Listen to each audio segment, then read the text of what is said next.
আসসালামু আলাইকুম। হোমিওপ্যাথি নিয়ে 1000 ভ্রান্ত ধারণার অবসান করব। তো আজকে সেই পর্বের তৃতীয় খণ্ড।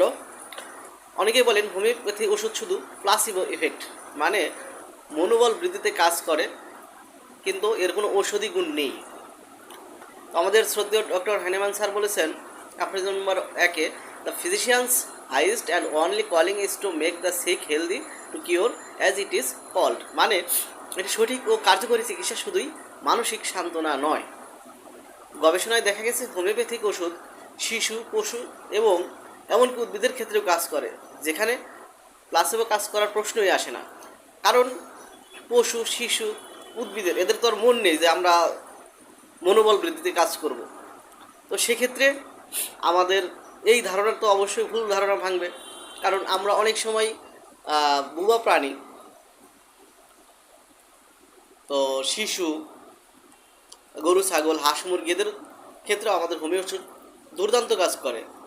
উদ্ভিদের ক্ষেত্রে আমার তেমন একটা ব্যক্তিগতভাবে আমার অ্যাপ্লাই করা হয়নি, তো কিন্তু সেই ক্ষেত্রেও কাজ করে। তো এটা হলো, তো শিশুদের ক্ষেত্রে, পশুদের ক্ষেত্রে তো মানসিক শক্তি বৃদ্ধির কোনো প্রশ্নই আসে না।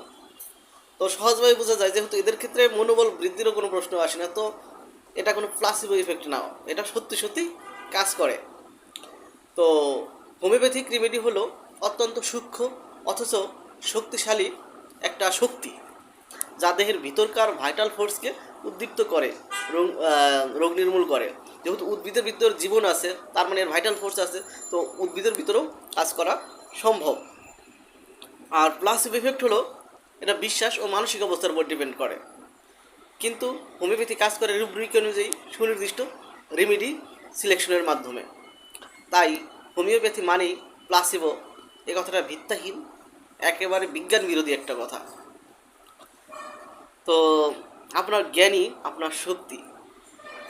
ভ্রান্ত ধারণা বা মিথ ভাঙুন, সত্য জানুন। পরবর্তী পর্বে থাকুন। মিথ ফোর শীঘ্রই আসছে।